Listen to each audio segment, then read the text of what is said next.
Bom, nós estamos dando continuidade nas nossas aulas do IDEA, nós estamos falando sobre nós sermos filhos de Deus.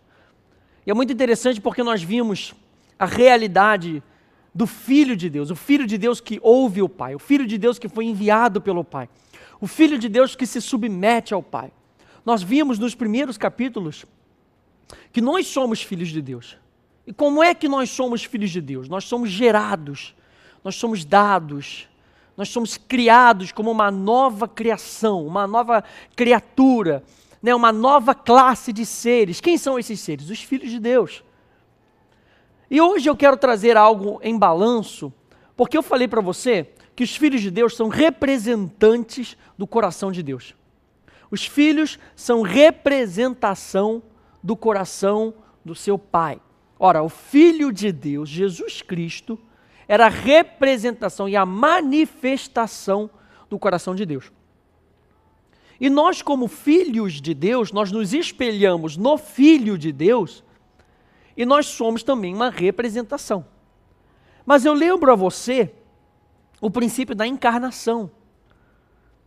Há de haver algo na terra onde nós possamos manifestar essa realidade para que outros vejam. Não só a nossa obediência a Deus, mas também a nossa obediência aos nossos líderes. Isso também é muito importante. Como filhos de Deus, nós temos que saber nos posicionar como filhos dos nossos pais espirituais, daqueles que cuidam da nossa vida. E é isso que nós vamos ver nesse capítulo onde nós vamos falar sobre o espírito de Elise. Eu quero trazer algo em equilíbrio para que você entenda o que é a realidade do discipulado. Porque a Bíblia diz, ide e fazei discípulos. A Bíblia nos chama a fazermos discípulos, mas que tipo de discípulos nós vamos fazer? Porque um discípulo é um filho, nós já vimos isso. Um discípulo é um filho. E esse filho tem que ter as características do pai, não do pai terreno. É claro que num relacionamento entre pessoas, você que se submete a uma pessoa, você que ama aquela pessoa, você acaba pegando, né, as manias, os trejeitos daquela pessoa. Mas eu estou falando sobre nós representarmos a Deus. E Deus coloca pessoas na nossa vida que vão nos moldar a imagem de Deus. A imagem de Deus. E eu quero começar lendo com você Isaías capítulo 58, que é uma passagem interessantíssima, como uma passagem introdutória, para nós começarmos esse capítulo. Isaías 58, eu quero começar a ler com você a partir do verso 11, depois nós vamos voltar a partir do verso 1, mas a partir do verso 11 ele vai ler assim: o Senhor te guiará continuamente. Ou seja, o Senhor, aquele que está sobre a tua vida, Ele te guia. E Ele já te dá para que você entenda que o Senhor te guiará continuamente. Fartará a tua alma até em lugares áridos e fortificará os teus ossos. Serás como um jardim regado e como um manancial cujas águas jamais faltam. Os teus filhos edificarão as ruínas antigas. Levantarás os fundamentos de muitas gerações. Ou seja, existem gerações envolvidas nisso que nós estamos falando aqui sobre nós sermos filhos de Deus. Levantarás os fundamentos de muitas gerações e serás chamado reparador de brechas e restaurador de veredas, para que o país se torne habitável. Então, como eu comecei falando, essa palavra se cumpre em nós. Isaías 58, 11 e 12 se cumpre em nós. Como filhos de Deus, o que Deus espera que nós façamos? Que nós geremos filhos. Lembra que nós passamos por toda aquelas palavras em grego, onde todas elas se culminam em pater, pai. Deus quer que você chegue até a característica de ser um rios, um filho maduro, e que na sua maturidade, Deus começa a adicionar pessoas para que você influencie aquela pessoa. Não somente para que você seja influenciado e receba. Vai chegar uma época onde Deus vai dizer para você, está na hora de você depositar isso em outras pessoas. Assim como Paulo fala para Timóteo, olha, aquelas riquezas que eu depositei em você, agora é a sua hora de você pegar essa riqueza e depositar em outras pessoas, homens fiéis. A Bíblia fala sobre homens fiéis, não qualquer pessoa, homens fiéis. E eu quero trazer essa relação entre pai e filho espiritual, é claro, sempre apontando para Deus, porque Ele é o nosso Pai. A Jesus, Ele é o Filho padrão, então nós temos que ver essa realidade na prática hoje. Pai, Deus, Filho, Jesus. Bom, então eu sou filho de alguém, naturalmente falando, e eu sou pai de alguém, naturalmente falando e espiritualmente falando. Então o nosso chamado, amados, é de nós fazermos discípulos. Lembra que eu também falei para você que você tem que analisar o processo, aonde você está na sua caminhada com Deus. Você não vai querer, eu te prometo, você não vai querer fazer filhos espirituais ainda sendo népios, uma criança de fralda, você não vai ajudar ninguém. Então você tem que saber aonde você está e você entender e perceber aquilo que Deus está falando na sua vida, para que Ele diga para você, agora você está pronto. Mesmo que você não se sinta pronto, mesmo que você tenha medo, mesmo que você não queira, o Espírito Santo vai falar, olha só, agora você está pronto e você tem que obedecer ao Espírito Santo, porque Ele sabe o melhor para a sua vida. Então o nosso chamado de adoração, primeiramente, é de nós nos posicionarmos como filhos. Essa é a primeira coisa que nós temos aprendido, de nós nos posicionarmos como filhos, para que quando nós tivermos filhos na fé, haja uma perpetuidade da natureza dele e não da nossa natureza decaída. Entenda isso. Há de haver um processo de transformação e glorificação na sua vida, para que quando você gerar outras pessoas, o que você vai passar? Transformação e glorificação. Transformação e glorificação. Revelação, transformação e glorificação. É isso que Deus está esperando de nós hoje, com que haja uma perpetuidade da natureza de Deus. Paulo, como um homem cheio de Deus, ele falava, olha só, sede meus imitadores. Sabe por quê? Porque eu sou de Cristo, então o que eu vou transmitir para você não é aquilo que eu quero. Mas se o Espírito de Deus está em mim, eu não posso falar aquilo que eu não vejo Ele falando, eu não posso fazer aquilo que Ele não me dirige para fazer. Então a experiência do discipulado e do discipulador não é controlar, não é impor os seus gostos, é simplesmente formar o caráter de Deus naquela pessoa. Não é nem você querer que aquela pessoa pregue do mesmo jeito que você prega, nem cante da mesma maneira que ela cante. É formar o caráter de Cristo naquela pessoa. Então, como é que Deus tem edificado a sua igreja? Essa daí você já sabe responder. Através da família, através de filhos. Como é que Deus quer que o país se torne habitável novamente? Quando as famílias edificarem novamente as ruínas antigas. Então, para que haja perpetuidade, amados, é necessário ensino e treinamento. Discipulado é ensino e treinamento, mãos às obras. Quando você faz uma escola de medicina, você passa por uma fase teórica, ensino, e você passa por uma fase prática, treinamento. Você vai ver se aquilo que você aprendeu é na realidade. Você precisa de um supervisor ali com você. Alguém que saiba mais do que você, que já tenha vivenciado mais do que você, para ele te dizer, olha, dessa forma dá certo, dessa forma não dá certo. Dessa forma você vai fazer e você vai ver que vai dar certo. Pessoas mais experimentadas. Por isso é que na multidão de conselheiros há sábia direção. Não é você sozinho, não tente fazer as coisas sozinhos. Por quê? Porque você vai sentir o peso daquela necessidade. Então, quando a pessoa cresce, ela já cresce com uma mentalidade do que Deus faz. Por quê? Porque ela está sendo treinada nas coisas de Deus. Ela cresce na mentalidade de quem Deus é, de que Deus supre, de que Deus dá. E hoje, você e eu, nós somos esses filhos. E nós temos que nos ver nessa posição hoje. Eu sou filho de Deus. Então, eu preciso perpetuar. Eu preciso passar de geração a geração. Veja, por exemplo, numa igreja, você sempre tem uma igreja de gente grande e uma igreja de gente pequena. E a igreja de gente pequena se espelha na igreja de gente grande. No ministério de música, você tem os músicos e você tem os músicos, né, da escola dominical, da igreja de gente pequena, que vão estar sempre querendo andar com você.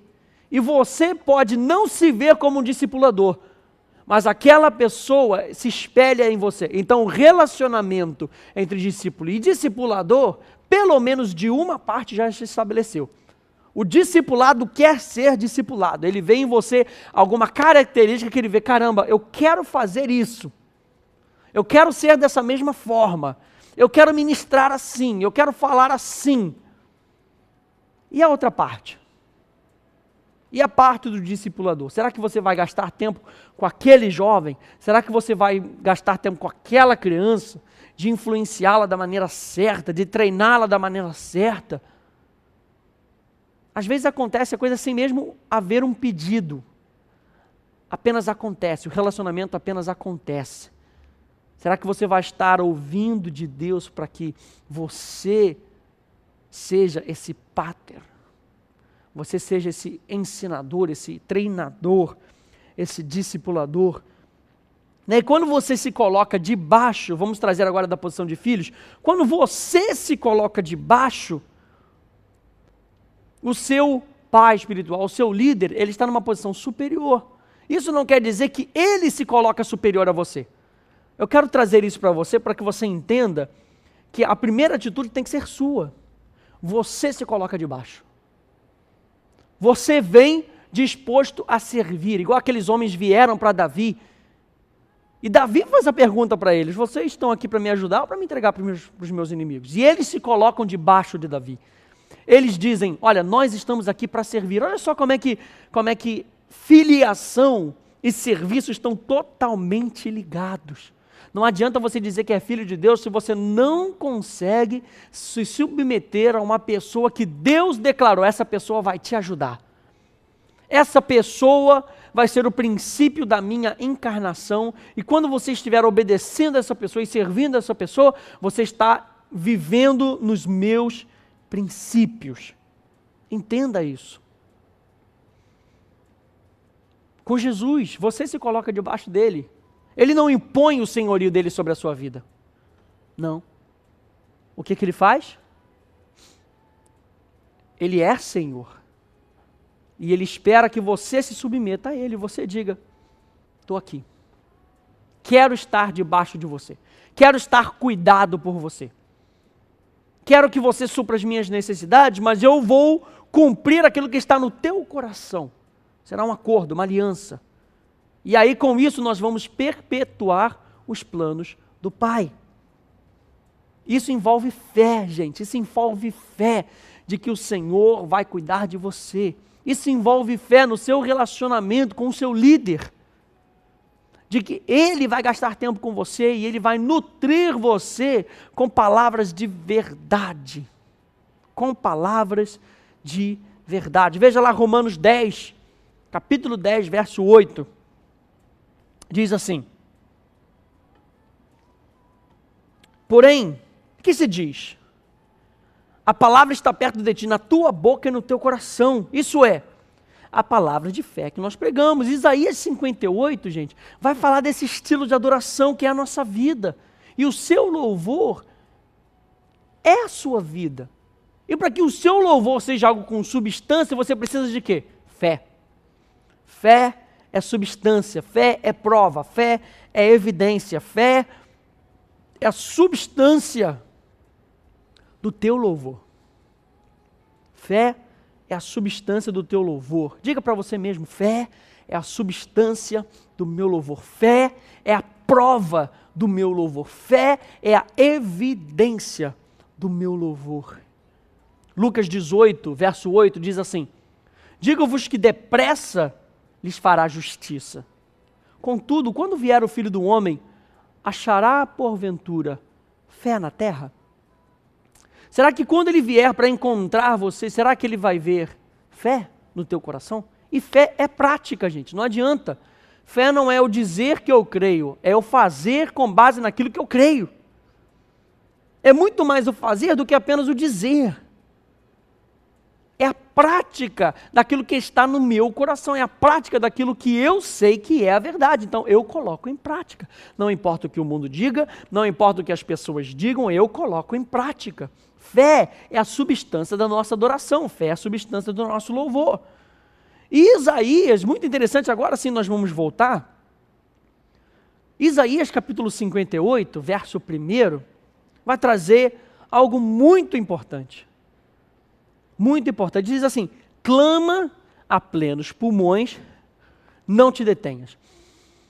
É claro que ele está falando aqui num contexto, né, do profeta não deter aquilo que Deus queria anunciar ao povo, e isso era comunicar a transgressão do povo, mas o interessante aqui é nós vemos que ele fala o seguinte: clama a plenos pulmões, não te detenhas, ergue a voz como a trombeta. Porque isso que nós estamos falando aqui tem que ser clamado a plenos pulmões. Não pode ser detido, nós temos que falar sobre todas essas realidades. Nós temos que falar sobre a necessidade do princípio do espírito de Elias. Clama a plenos pulmões, não te detenha, ergue a tua voz como a trombeta e anuncia. Nós fomos chamados para anunciarmos. Reis e sacerdotes, nação santa, propriedade exclusiva, a fim de anunciarmos. Você foi chamado para anunciar. Anunciar como? Olha aqui, a plenos pulmões, sem você se deter ou sem ser detido, erguendo a tua voz.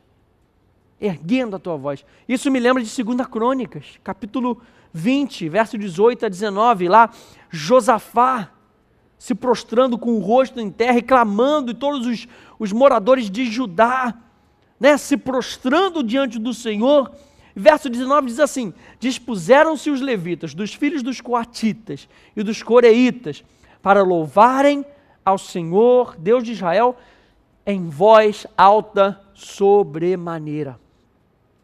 Olha só como é que o louvor da nossa vida é diferente, gente. É diferente. Não é aquilo o que você sente, não é aquilo o que você acha. É aquilo que Deus quer receber, da forma que Deus quer receber. Isso é muito importante para você entender na sua vida de louvor e adoração. Não é o que você acha, não é o que você pensa, não é o que você sente. É a forma que Deus quer receber o seu louvor. É a forma que Deus quer receber. Então, louvor, por essência, a palavra louvor, ela tem que ser algo extravagante. Louvor tem que ser algo extravagante. E é isso que halal significa. Eu vou ler algo para você, você tem isso no seu livro. Acompanha aí comigo. Diz assim: a palavra halal é usada mais vezes na Bíblia do que qualquer outra palavra hebraica para louvor. E significa brilhar. Olha só como é que o louvor vai além de uma música. Brilhar, gloriar-se, celebrar, elogiar, cantar, ser claro, enaltecer. Implica o uso sem vergonha, não é, da voz, em demonstração do que alguém pensa de Deus. Mas não é você pensar sem a base da verdade, é você pensar com algo que Deus disse para você. Lembra que nós falamos de logos? Logos é uma palavra que ela é trabalhada na mente e ela é proferida. Halal também começa na mente. É o uso da voz sem detenção, sem vergonha alguma, em demonstração do que você pensa de Deus. Está aí a representação da palavra logos. nós falamos de logos, nós falamos de rema. Mas tudo começa quando você começa a pensar no seu mundo interior e você começa a ouvir a voz de Deus. E você começa a entender que Deus é. E Ele diz para você quem Ele é. E você começa a associar, a colocar em atividade a sua mente, para que você comece a pensar da forma que Deus pensa. Você comece a imaginar como Deus é, segundo aquilo que Ele fala para você. É o uso, mais uma vez, da voz, sem vergonha alguma, em demonstração do que alguém pensa de Deus. Expressa fazer barulho e por isso ser considerado um tolo. E estar empolgado com Deus. É daí que nós tiramos a palavra aleluia. E aí a pessoa chega e fala, aleluia. Não é uma representação sem vergonha. Não é uma representação incontida. Isso que aquela pessoa está dando. O uso da palavra halal tem que ser algo que você pensa de Deus. Então, você tem que agir conforme aquilo que você está pensando de Deus. Meu Deus é grande. Então, eu não vou me conter, eu vou anunciar. Lembra que nós vimos aqui que o padrão é o seguinte, anuncia. Anuncia. A ação que alguém parece ter em halal é melhor explicada pela maneira que alguém age quando este se apaixona. Ou seja, a pessoa se torna ridícula. Né? Deus espera que estejamos tão apaixonados por Ele que nos gloriamos e deliramos ao ponto do mundo nos chamar de ridículos. Não estamos sendo ridículos, estamos sendo normais na realidade, não é? Não existe nenhum relacionamento neste mundo que se compare com o que nós temos com Deus, o Pai. Mais uma vez, vamos reverter ao Pai. Tudo começa quando você sabe que você é filho de Deus. Tudo começa quando você sabe que Ele é teu Pai. Então, em halal, existe um abandono do ego. Não conseguimos nos ver a nós mesmos e não nos importamos com o que os outros veem em nós, porque o nosso foco é Deus apenas. Deus, eu ganho a minha identidade do que Deus fala que eu sou, do que Deus fala que eu tenho, do que Deus fala que eu posso. Então, halal é estarmos vertiginosamente apaixonados por Deus. Então agora você consegue ver porque chamamos isto de uma vida de amor. Halal é uma vida de amor, é uma vida de paixão. É uma vida contínua de amor e atos de amor com o próprio amor. Mais uma vez, vou ler, muito legal. É uma vida contínua de amor em atos de amor com o próprio amor, que é Deus. Halal, algo incontido, algo extravagante. Muito legal. Vamos continuar lendo Isaías 58, verso 2. Mesmo neste estado, ainda me procuram dia a dia. Tem prazer em saber os meus caminhos. Como povo que pratica justiça e não deixa o direito do seu Deus, perguntam-me pelos direitos da justiça, tem prazer em se chegar a Deus, dizendo, por que jejuamos nós? E tu não atentas para isso? Por que afligimos a nossa alma e tu não levas em conta? Eis que no dia em que jejuais, cuidais dos vossos próprios interesses e exigis que se faça todo o vosso trabalho. Eis que jejuais para contendas e rixas e para ferirdes com punho iníquo. Jejuando assim como hoje, não se fará ouvir a vossa voz no alto. Seria este o jejum que escolhi? Que o homem um dia aflige a sua alma, incline a sua cabeça com um junco e estenda debaixo de si pano de saco e cinza? Chamarias tu a isto jejum e dia aceitável, Senhor? O que o profeta estava querendo dizer aqui como voz de Deus? Que apesar deles buscarem a Deus, isso era feito de forma mecânica, porque eles sabiam que era assim que eles cumpririam a lei, cumpririam a regra. Ou seja, por meio das tradições. E, gente, a melhor adoração que você pode dar é um testemunho de vida. Se nós estamos falando aqui sobre nós sermos filhos, esse é o melhor testemunho que você pode dar. Você ser o melhor filho que você pode ser. Tanto para Deus, quanto para os seus pais naturais, tanto para os seus líderes também. Então a nossa adoração, o nosso coração tem que ser o coração de Deus. Nosso entendimento tem que ser a mente de Cristo. A nossa força tem que ser a alegria de Cristo. Os nossos sentimentos têm que ser a paixão de Cristo, a compaixão de Cristo. Será que é isso que Ele tem visto em nós? Será que é isso que Ele tem visto na sua vida e na minha vida? Sabe por quê? Porque Ele quer Cristo sendo formado em nós. Mais uma vez, nós batemos nessa tecla. A sua melhor adoração é o seu estilo de vida. E qual é o tipo de vida que você tem apresentado? Será que é Cristo sendo formado em você? Será que é Cristo sendo formado em você? Será que é esse o tipo de adoração que nós temos entregado? Porque, gente, a melhor adoração é quando nós entregamos Cristo sendo formado em nós, no seu dia a dia. O seu levantar de mãos, o seu dobrar de joelhos, o seu cantar, é apenas expressão daquilo que você crê. Mas se você crê, você faz isso na prática. Lembra que fé é prática. Você faz isso na prática no seu dia a dia, não apenas levantar as mãos, mas o levantar de mãos que expressa a condição do teu coração para Deus. Você não precisa levantar as mãos para dizer para Deus que o seu coração está sendo treinado e formado. Você pode fazer isso durante o seu dia a dia. Lembre-se que no Velho Testamento era sombra da prática da verdade do Novo Testamento. Vamos continuar. Isaías capítulo 58, verso 6. Porventura, não é este o jejum que escolhi, que soltes as ligaduras da impiedade. Que soltes as ligaduras da impiedade, ou seja, do erro. Lembre-se que Cristo está sendo formado em nós, que soltes as ligaduras da impiedade, se desassocie do erro. Você agora é justiça de Deus, e justiça de Deus não é apenas ser correto, é fazer correto porque você é reto. Soltes as ligaduras da impiedade, desfaças as ataduras da servidão. O que isso quer dizer? Não quer dizer que você não vai mais servir, quer dizer que você não é mais escravo, você é filho. E você se desassocia da escravidão e você se coloca debaixo do seu pai para servir.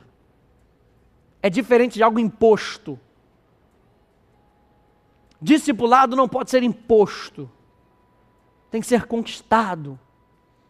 Tem que ser algo que as pessoas veem como algo valioso para formação de caráter. Discipulado não é formação ou imitação de uma pessoa, é formação de caráter. Deixes livres os oprimidos, aquelas pessoas em pedaços, e despedaces todo jugo.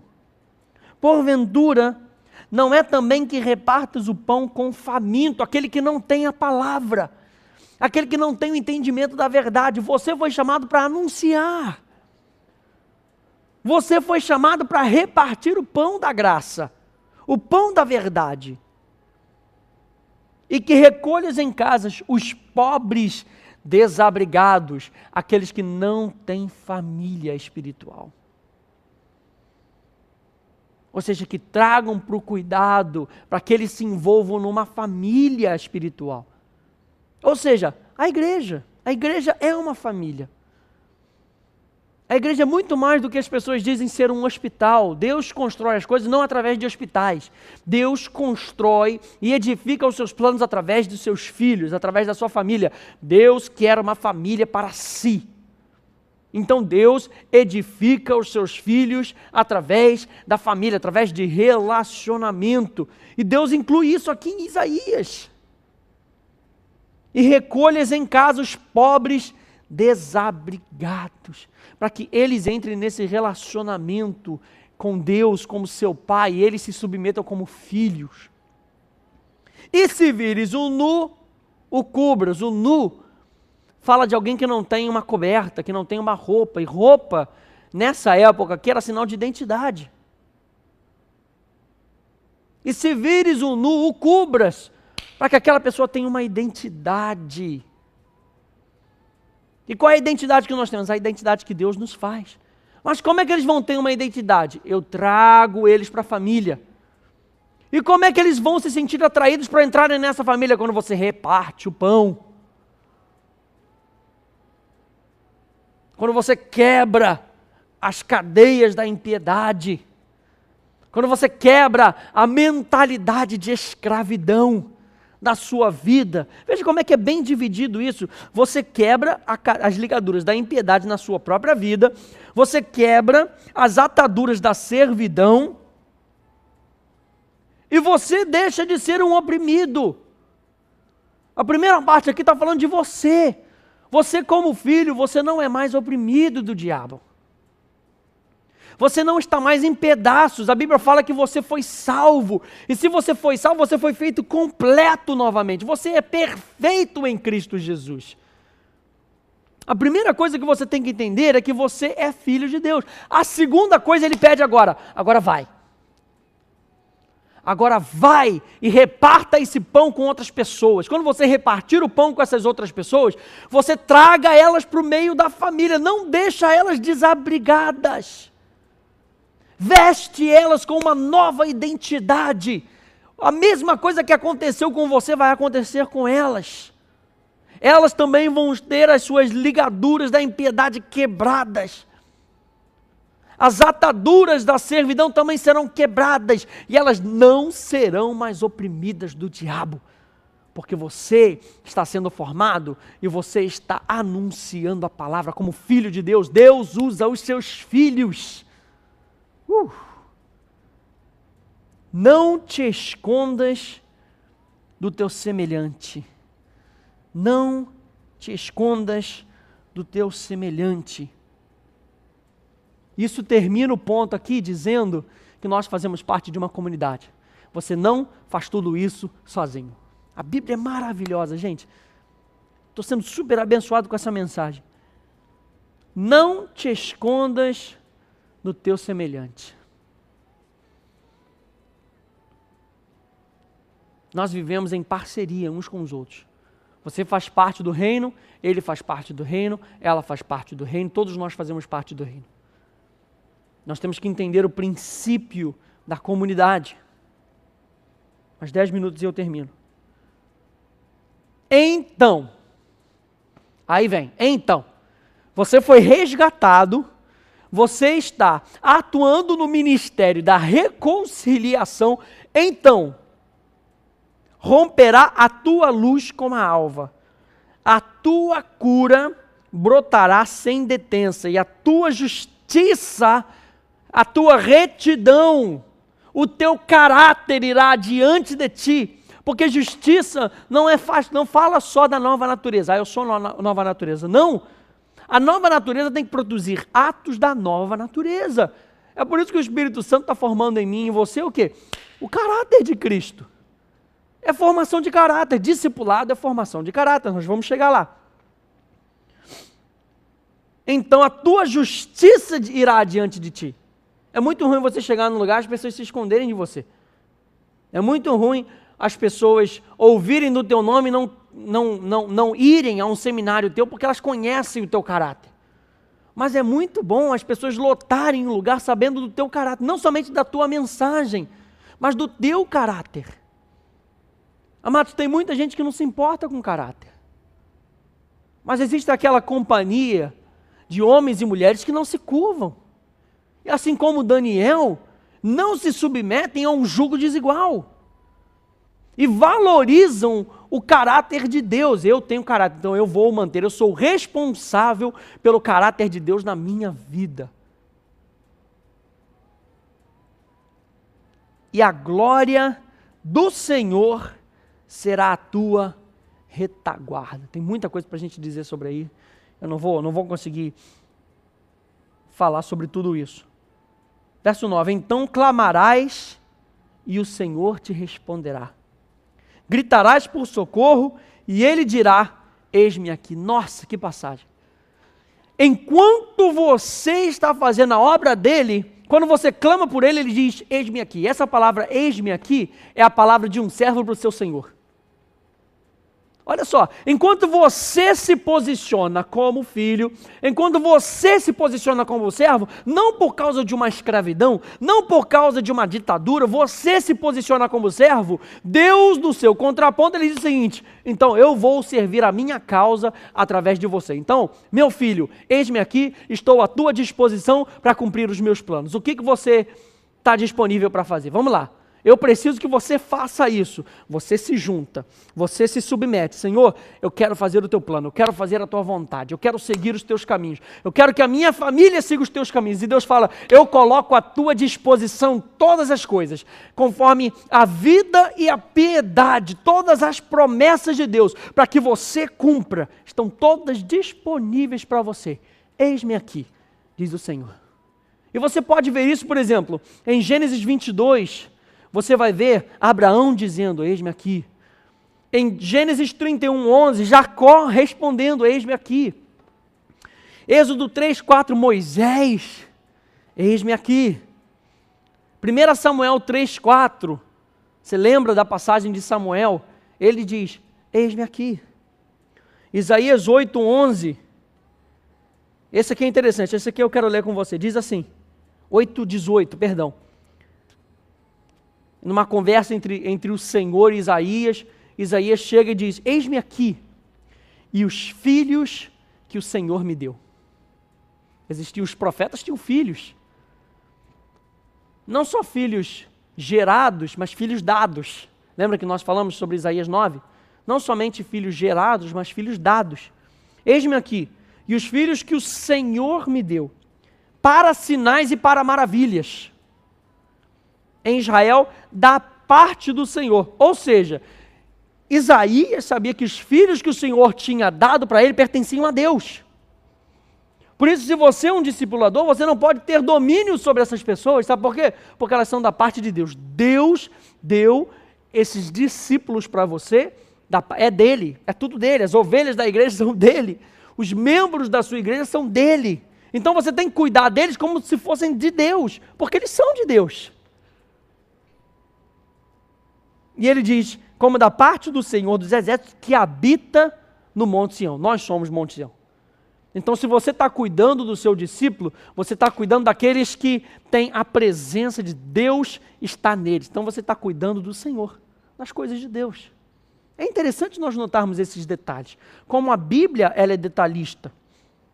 Não é? Atos capítulo 9, verso 10, você vê Ananias dizendo para o Senhor, eis-me aqui. E na sua apostila tem várias outras passagens, Gênesis, 1 Samuel, 2 Samuel, outras de Isaías, que vão corroborar com isso. Então essa era uma posição de um servo, dizendo para o seu Senhor, eu estou aqui para te servir. E Deus vem e ele se coloca em uma posição onde ele quer nos servir, com cura, com justiça, mas o que tem que acontecer antes? Eu tenho que entregar a Ele uma adoração genuína, de vida. A minha vida é o meu testemunho. Diga para você mesmo, a minha vida é o meu testemunho. E vamos terminar lendo a continuação. Olha só o que ele promete. Então, clamarás e o Senhor te responderá, gritarás por socorro e Ele dirá, eis-me aqui, se tirares do meio de ti o jugo e o dedo que ameaça, o falar injurioso, se abrires a tua alma faminto e fartares a alma aflita, então a tua luz nascerá das trevas e a tua escuridão será como o meio-dia. O Senhor te guiará continuamente. Nós começamos aqui, o Senhor te guiará continuamente, fartará a tua alma até em lugares áridos e fortificará os teus ossos. Serás como um jardim regado e como um manancial cujas águas jamais faltam. Os teus filhos edificarão. Por isso nós tivemos que começar aqui. Os teus filhos edificarão, mas os teus filhos vão fazer aquilo que eles virem você fazendo. Você é uma representação do caráter de Deus para outras pessoas, para as próximas gerações. Você é uma representação do caráter de Deus para as outras gerações. Você é uma representação do caráter de Deus para as próximas gerações. E o Verbo se fez carne e habitou entre nós e vimos a glória de Deus como a glória do unigênito. Ele é o unigênito que se tornou o primogênito. Ele era o único filho, mas que se tornou o primeiro dentre muitos filhos. E minha pergunta para você, para a gente terminar essa parte, será que as coisas de Deus vão parar em você? Será que o que Deus começou na tua vida vai parar? Porque um legado, amados, vai muito além do que o seu tempo nessa terra. O seu legado tem que ficar para o seu filho, para o filho do seu filho, para o filho do seu filho. As gerações têm que se lembrar de que foi você que perpetuou aquilo que Deus mandou que você fizesse. Será que vai parar em você? E essa é a ordem que o Senhor colocou desde o Antigo Testamento e que continuou em Jesus.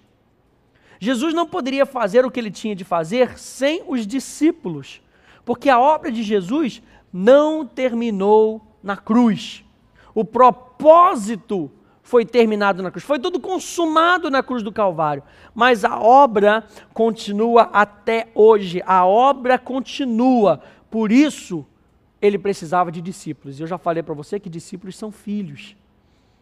São filhos. Então, se você quer marcar isso na sua apostila, marque isso aí. Imitação, duplicação e multiplicação. Esse é o processo. Imitação, duplicação e multiplicação. A gente continua na próxima aula.